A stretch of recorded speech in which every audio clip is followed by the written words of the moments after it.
بسم الله الرحمن الرحيم والصلاة والسلام على سيد المرسلين سيدنا محمد وعلى آله وصحبه أجمعين. اللهم لا سهل إلا ما جعلته سهلا تجعل الحزن والصعب إذا ما شئت سهلا اللهم آمين. We will be starting inshallah our bi-weekly halaqa of tafsir al-Quran, and the reason for doing this was primarily when I was asked to have a halaqa that would be educational for all family members to talk about the important issues of our deen. And I thought that there is nothing more important for us to be aware of or understand than the Quran. And throughout the tafsir of the Quran, we will be coming across many important issues of aqidah and ibadah and akhlaq and muamalat. Those are all important issues that we need to be mindful and aware of and about, and we can do them inshallah through the tafsir of the Quran. And one of the most important surahs that we need to be mindful and aware of are the short surahs of the Quran. So we will start inshallah today with the most important surah of the whole Quran, which is Al-Fatihah. This is the surah that we recite in our daily salah, minimum 17 times a day when we pray our fard. So if we are not aware and mindful of what we are reciting, then eventually we are not getting the benefit and the fruits of what we are reciting. The whole idea of reciting the Quran, as Allah said, أَفَلَا يَتَدَبَّرُونَ الْقُرْآنَ, shall they not reflect and contemplate on the Quran? So this is, alhamdulillah, inshallah, will be an attempt for us to be mindful and aware and to understand and comprehend, though that Arabic might not be our first language. This is not I don't think it's a big issue, as long as we are able to understand the content of what we are learning in the Quran. And let me tell you that even with Arabic speaking people, understanding and comprehending Quran requires from them to dig deep in the verses of the Quran and be more familiar with the classic language of the Quran, and try to understand how to apply these verses practically in their life. So when we start reading the Quran, the first thing we start with is أعوذ بالله من الشيطان الرجيم. And this is what we start with our Quran recitation. So let's take that word by word, unpack it, and try to understand what it means, so that when we say it, we are not only saying words, or we're not just repeating things without understanding and comprehending. So what does أعوذ بالله من الشيطان الرجيم means?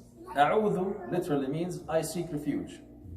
So أعوذ بالله, by Allah, from shaitan, Satan, al-rajim, the stoned or remoted.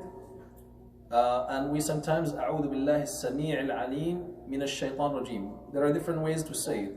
I seek refuge by Allah, as-sami', the one who hears, alim, the one who knows, from the evil temptations of shaitan. Why is it important to say that? What's the significance of saying that? Why do we need to say it as we're about to read the Quran? We need to be mindful and reminded always about an important fact that most of the time we're led to forget, which is in our life as a human in general, because human, believe it or not, this is something that sometimes we forget, are all brothers and sisters. We're all brothers and sisters in humanity. Our origin comes from one father and from one mother, Adam and Eve alayhi salam. And they are the origin of all the population you see on earth.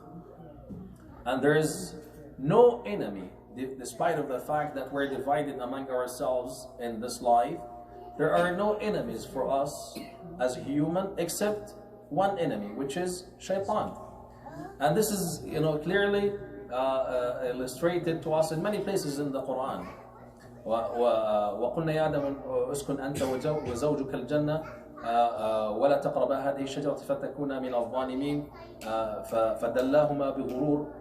As Allah Azza mentioned in Surah Al Allah said, فدلاهما بغرور. Allah has mentioned to us the evil, plans and temptations of shaitan. And so we are in advance, we're told about who is our enemy and what are his actions and plans and how he is going to be interrupting our life and what are his goals and objectives. Shaitan, by the way, does not have to worry about earning living. He does not have any other interests in his life except for one interest. قال ربي أنظرني إلى يوم يبعثون قال إنك من المنظرين. He asked Allah Azza wa Jal to give him the chance to stay until the day اليوم المعلوم, and Allah Azza wa Jal granted that for him. قال فبعزتك لأغوينهم أجمعين. He vowed by Allah Azza wa Jal that he is going to drift and temptate all the children of Adam. إلا عبادك منهم المخلصين, except for your devoted and ibad, ya Allah. So this is now clearly presented to us in the Quran. So we know that there is one of the creations of Allah Azza wa Jal, who is from Al-Jinn, by the way, though he was, because of his ibadah, close to the status of the Malaika, but as a result of his arrogance and disobedience to Allah Azza wa Jal, was kicked from the rahmah of Allah Azza wa Jal. In the story that we are all familiar with, mentioned in the Quran also in different locations, in Surah Al-Baqarah and Surah Al how Allah Azza wa Jal created Adam and taught him al-asma, and that made the malaika do sujood for Adam, and that made shaitan furious why they were making sujood for Adam alayhi salam. And at the same time he did not obey and listen to the commands of Allah Azza wa Jal, as Allah clearly mentioned in the Quran, ما منعك أن تسجد لما أمرتك.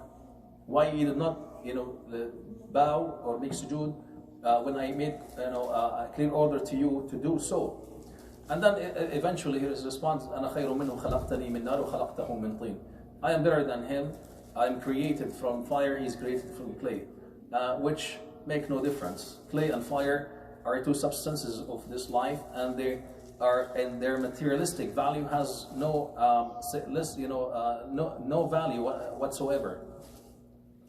So this is what we are, what we need to be mindful and aware of. Allah Azza wa Jal said to ask the malaika to make sujood to Adam alayhi salam. He honored Adam. Now, two things come here. Was the sujood the malaika made a sujood of ibadah to Adam alayhi salam? No, it was not a sujood of ibadah, rather a sujood of honor to Adam alayhi salam. Now, another important thing that we need to be mindful about, and this is what we most of the time like to understand.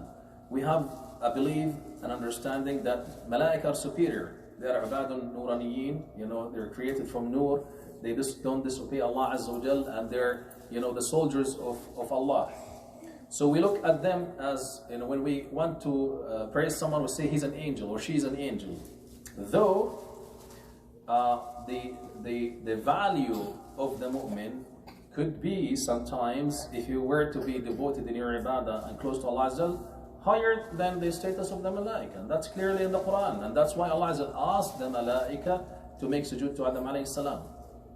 And also, it could be, as some of the tafsir and the explanations came across this issue, is that these are the malaika who are assigned to be serving you as a human being. Because Allah Azza wa Jal said, وَإِنَّ عَلَيْكُمْ لَحَافِظِينَ كِرَامًا كَاتِبِينَ. There are assigned angels to each one of you. They're their mission in our life is to do two things: record and document everything we do, and we're able to understand better this this verse or this understanding, as nowadays technology is emerging where we have surveillance cameras and we're able to get recording for certain actions in the crime scenes and and accidents. They always go back to the surveillance cameras where they're able to get the recording, and this would be to document the incidents and actions. So this is what Allah Azza wa Jal have assigned the malaika for, to document everything we do in our life, so that when we meet Allah Azza wa Jal in the hereafter, we will be presented for what we have done in this dunya, good or bad, regardless, because we're ما يلفظ من قول إلا لديه رقيب عتيد.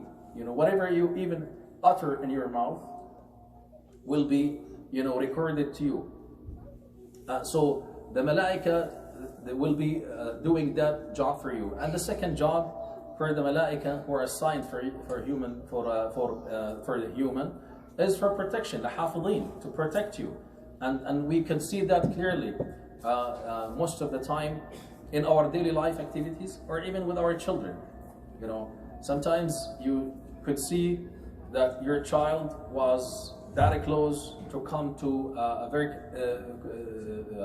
dangerous situation, or you yourself, you probably were driving once on the highway or came across a dangerous situation, and you felt that it's only the rahmah of Allah that have saved you. That's true, because that's what it is.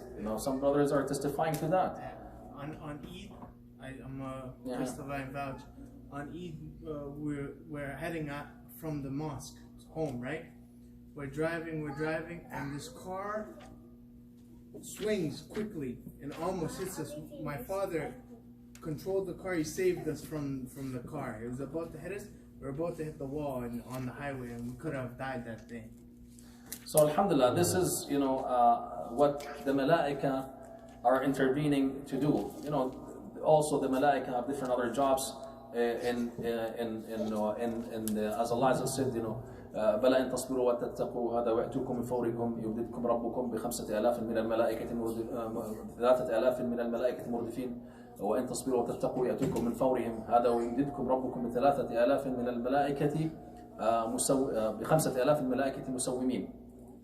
So malaika have different jobs, whether to support and aid the Muslims in the battleground, the mu'mineen, and when they're in the fight, or whether to give protection to individuals, or to provide to the rain, or to carry the provisions of Allah Azza wa Jal. Many other jobs that Allah Azza wa Jal have assigned to the malaika. And here gives you an idea that the malaika are creations of Allah Azza wa Jal. They are honored creations, but you in your ibadah as a mu'min can be superior in your status and your value to Allah Azza wa Jal. So this would give us an idea about what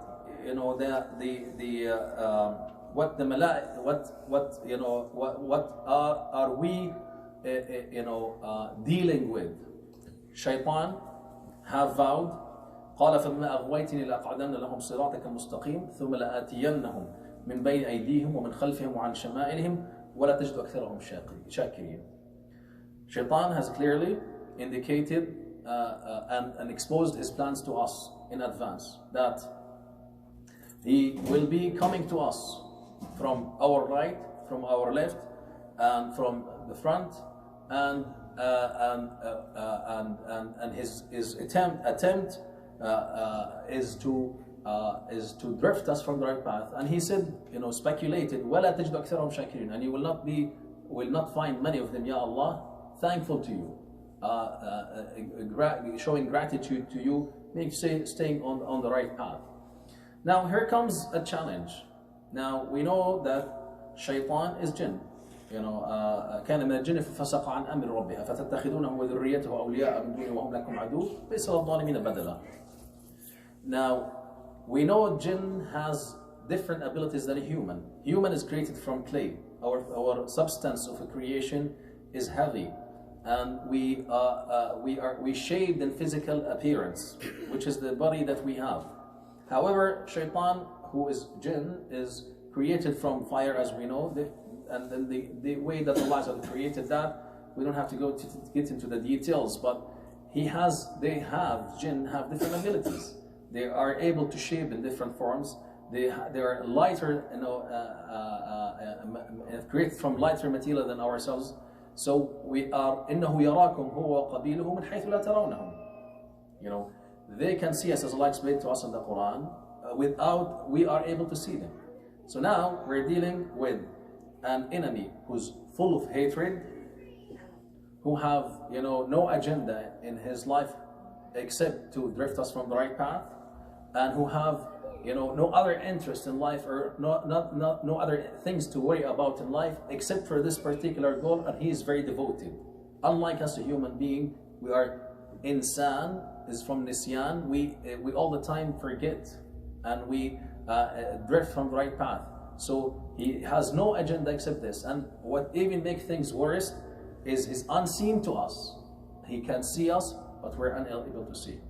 This should raise our alertness and make us worried. We should be worried, but at the same time, we should not be letting that our anxiety be provoked to high when we know that Allah Azza wa Jal have created jinn in general, including shaitan, and have created us as a human being. But at the same time, we are being advised on how to protect ourselves from the jinn, and how to protect ourselves in our life from the different plans and temptations of shaitan. The Prophet ﷺ told us that in the hadith that many of us know, when we go home, we say Bismillah, we walk with our right foot in, and we say Assalamu alaikum. When we do so, then shaitan will be saying to his followers, you are prevented from spending the night at the home. And then when the food is placed on the table for you to enjoy your dinner or lunch, and you say Bismillah, then shaitan will be saying, you are prevented from having food for today. And even when we are with our spouses and say Bismillah, shaitan will also be prevented from being involved with us. So we can see clearly that no matter how powerful shaitan abilities are, and no matter how tricky he could be, and this is in my own assessment at least, shayateen or jinn in general do not have any power except that the ability to fool. They are the masters of magic. They are the masters of fooling and distracting human from their life. But their power is very weak contrast to the power of a human. And our own silah, our own weapon is A'udhu billahi minash shaitanir rajim. I seek refuge by Allah, the Mighty, As-Sami' Al-Alim, the one who hears and the one who knows, from the evil temptations of shaitan. This is it. No matter how powerful shaitan is, the evil attempt of shaitan will be aborted immediately. And that's why when you go to the washroom, which is the place where shaitan likes to spend and enjoy, and that's why we're discouraged from spending long time in the khala, in the washrooms, because this is where they enjoy their time. And when we walk in, we walk with our left foot, say Allahumma inni a'udhu bika min al-khubthi wal-khaba'ith. Oh Allah, I seek refuge by you from the male and female of shaitan. Khubth and khaba'ith, even the words means filth, both male and female. So this would give you an idea that yes, indeed, shaitan is devout, shaitan is evil, shaitan has, does not give up, does not get tired, but at the same time, you as a human being, as a mu'min believer, you should be always in remembrance with Allah Azza wa Jal to defeat and abort all the attempts of shaitan in drifting you from the right path. And in no exception, we do the same when we are reading the Quran.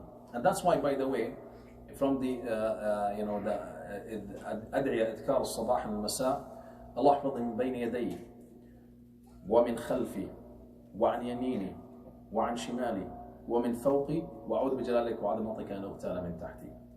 This is a dua that we're taught to pray to Allah Azza wa Jal in the morning and in the evening. Ya Allah, I seek your protection from ahead of me, بين يدي, and from behind me, from my right, from my left, from above me, and I seek refuge by you not to be taken from underneath me. Why from underneath me? Because this is where Shaitan's ability always comes. He's unable to come from other directions except from underneath. So this is why we're encouraged to say this dua in the morning and in the evening. And at the same time, we do have other ad'iyah that we say in the morning and in the evening. أعوذ بكلمات الله التامات من شر ما خلق. I seek refuge by the complete and perfect words of Allah Azza wa Jal from the evil of what He created. From شر ما خلق. And أعوذ بكلمات الله التامة من كل شيطان وهامة ومن كل عين لامة. I seek refuge by the perfect words of Allah Azza wa Jal. من كل شيطان, from evil شيطان, ومن كل عين لامة. And we do also believe in the power of ayn, the evil eye. So when you say these du'as early in the morning and in the evening, which I strongly recommend for every parent to do so, you're providing protection for yourself and the most vulnerable individuals in your family, your children and your spouse. And this is, a serious responsibility of the two parents. It's not only the parents of the husband, nor only it's the responsibility of the wife. It's the responsibility of the two together, so that you are able to protect yourself and provide, the protection. The Prophet ﷺ said, also encouraged us to read Ayatul Kursi, because in one of the events, Jibreel came to him, informing him and alerting him about an attempt of an evil shaitan to come and harm the Prophet ﷺ, and Allah, through Jemīع informed him that read Ayatul Kursi. Ayatul Kursi is very powerful, ayah to give you protection, and that's why it's to be recited in the morning and in the evening for the protection. And at the same time, this is why we read Ayatul Kursi at the end of each salah. Whoever recites Ayatul Kursi at dubura kullu salah, at the end of each salah, nothing prevents him from going to Jannah except death, as we all know in this famous hadith. And one of the things also to give protection to us and our families, to our homes, is reading Surah Al-Baqarah at home, minimum every 3 days. Now, this could be a little challenging for certain people, though it is not. If you are, focused and you train yourself, once again, I do believe in the power and abilities of a human, and we're able to do almost everything if we set a plan and we train ourselves to do it. And for daily, protection, there's a hadith that that have always promoted, and I came across lately, knowing that it might be a hadith da'if, but nevertheless, the value of this hadith is really, beautiful. Whoever recites 10 verses from Surah Al-Baqarah, لَا يَقْرَبَنَّ الشَّيْطَانَ بَيْتَهُ, the shaitan would not, come close to your home. And from the morning until the evening. And when you read them in the evening, gives you protection until the morning. And these 10 verses are the first 5, Alif Lam Mim ذَلِكَ الْكِتَابُ لَا رَيْبَ, and then Ayatul Kursi, Allahu la ilaha illa huwa al-hayyul qayyum. The following 2 verses, لَا إِكْرَاهَ فِي الدِّينِ قَدْ تَبَيَّنَ الرُّشْدُ مِنَ الْغَيِّ, after Ayatul Kursi. And then the last 2 verses of Surah Al-Baqarah, آمَنَ الرَّسُولُ بِمَا أُنزِلَ إِلَيْهِ مِنْ رَبِّهِ وَالْمُؤْمِنُونَ. There are numerous values also for reciting Ayatul Kursi and the Khawatim Al-Baqarah. We will probably talk about that at another event, and in giving you the protection that you are in need for, and your family members.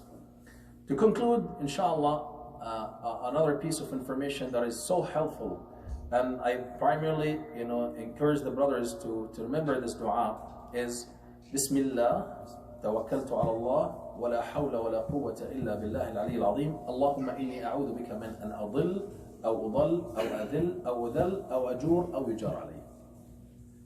This is a dua you say when you are exiting from your home. And as the Prophet ﷺ said, Shaitan will be abstaining from your path. Khalas, Shaitan, as you leave in the morning saying this dua, has no power on you the rest of the day. Khalas, he gave up on you. He cannot come across you. And the Prophet ﷺ indicated nothing could be harmful to you the rest of the day. Nothing means that a rocket is launched on you, will be falling next to you, not on you. A protection, from everything that harmful or dangerous might be, attempting to hurt you in that day. And that dua is beautiful and coming from an authentic hadith. So now, with this, intensive exposure of how important it is for us to protect ourselves from Shaitan, our enemy, our only enemy as a human being, and more specifically to the believers who are in their path to Allah Azza wa Jal. Having said that, and now being reminded of how dangerous Shaitan is, and how he is, working on distracting us from all the sources of good. Now, we're about to read Quran, and Quran is a rahmah, and this is the most beautiful ibadah that we can do after Salah, is reading the Quran. And Salah is primarily, Quran, reciting Quran and contemplating and reflecting. So Shaitan would not be content and happy for you to be able to focus in your Salah or in your attempt to recite the Quran. That's why the minute you start, you hold the Quran and wants to read, all those thoughts come to your mind. Did I forget to lock the car or not? Did I, the sister, did I turn the stove off or not? What I'm gonna be doing tomorrow morning when I go to work, driving, to back from or going to, all these thoughts come to your mind because Shaitan wants to distract you from being able to focus and benefit from this beautiful, ni'mah from Allah Azza wa Jalla is called the Quran. So when you say أعوذ بالله السميع العليم من الشيطان الرجيم, from the evil temptations of Shaitan, you're aborting and stopping all the evil temptations and distractions from Shaitan from getting into you in your path as you're going to Allah Azza wa Jalla reading the Quran. طيب, أعوذ, we said, I seek refuge. Billahi, by Allah Azza wa Jalla, from the evil temptations of Shaitan. But what's Shaitan? Two meanings. Shata means furious. When when someone is angry, super angry, he is sha'it. So when someone sometimes if someone is too angry, say, just stay away from him right now. Leave him alone until he cools down. So this is who Shaitan is, because of his furiosity and his anger and hiqd, jealous and zealous. He khalaq, there's no matter what a human do in life, is there anything more evil than killing 100 souls? Nothing. The person who killed 100 souls repent to Allah Azza wa Jal, and the Mala'ikat al-Rahmah took care of him. No matter what could be done, until ruh comes to the throat, your chance or the chances for you to repent to Allah Azza wa Jal are open. It's there. Now, Shaitan has no hope. Khalas, this is it. It's done. There's no chance for him to say, okay, I'm gonna repent, or let me reflect or contemplate. It's over for him. It's done. So Shaitan is so furious. He knows 100% his abode is the hellfire, and he vowed already to, because of his zealous and jealous and anger with Adam alayhi salam, to take as many from the children of Adam with him to the hellfire. And that's why he's called shaitan. Or shatana means ba'uda. He's distracted and he's remoted from the rahmah of Allah Azza wa Jal. So that's why we say A'udhu billahi as-sami' al-alim min ash-shaytan al-rajim. And what's rajim? Stoned. Whether because he's been stoned by Ibrahim alayhi salam, or whether he's remoted from the rahmah of Allah Azza wa Jal. All these meanings are applicable in this context. I'm looking at the time and I'm told to stop at half an hour before Salat al-Isha. So I think inshallah we will stop for today here, and inshallah the next halaqah time we will go over the meaning of Bismillah ar-Rahman ar-Rahim. I'll give you a heads up for a couple of minutes before we conclude this halaqah. And this is what I said again, what we need to be mindful about. I'm sure that many of us know the meanings whether in Arabic or in English, but we need, and maybe we probably have deeper understanding, but we need to put these things into actions. We recite Al-Fatihah, as I said, minimum 17 times in every day. This is if we were reading only the fara'id. So what's the point of reading without knowing, without allowing this to penetrate our hearts? By the way, what are some of the names of Al-Fatihah? Al-Quran or Al-Kitab. What's Al-Kitab mean? The mother of the book. Meaning to say, the mother is the one who, the origin, the asl, the core. And then we are the furu'a, the children. So Al-Kitab means it's the core. And that means that it has everything. It's the core, it's the origin. Yet, it's only 3 lines, 7 verses, not even 1 page. And the rest of the Quran is 604 pages, or 3 pages in this case, if we take the first page away.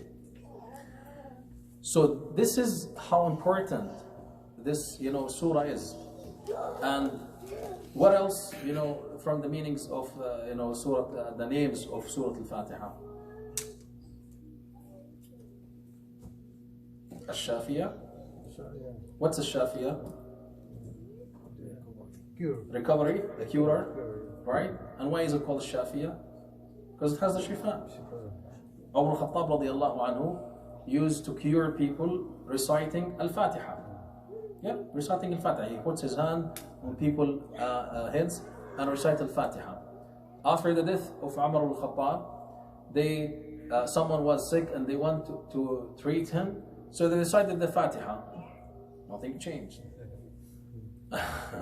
The Fatiha is the Fatiha, the same, but the hand who handled, or the heart that contained the Fatiha is different.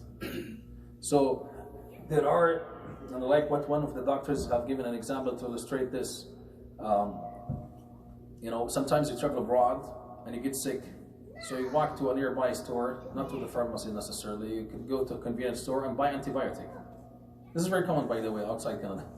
Even though so you buy an antibiotic for whatever money it is, and there are in the pharmacy next door an antibiotic for probably 10 times or 100 times the price you would get for the cheap product. This is an antibiotic and this is an antibiotic. What's the difference? Equality. This is useless. It does have no effect on the body, and this is very effective. It's almost guaranteed within the practice of a human being that you will be recovered from this quality product of medications compared to the generic stuff that has no value. So the same thing is to be said about the Quran in general and the power of Al-Fatihah. So inshallah, as I said, next week inshallah, or next halaqah, which is going to be in a week after next week, we will be unpacking Bismillah ar-Rahman ar-Rahim. We say this a lot, whether when we recite the Quran, or whether when we eat, or whether when we drive, or as we walk home, Bismillah, by the name of Allah. What does this mean? What should I keep in mind as I am observing these meanings in my mind? How should it make a difference in my life? What should I be, how from now on, how can from now on Bismillah ar-Rahman ar-Rahim change my life, literally? It will, this is the whole idea of reflecting and contemplating. So may Allah Azza wa Jalla, inshallah, help us and enable us to be able to understand and comprehend. Allahumma ameen. Jazakumullahu khairan. I think I'll stop here, inshallah. Yes, I know, khalas. We'll stop here, inshallah, so we can, inshallah, go further.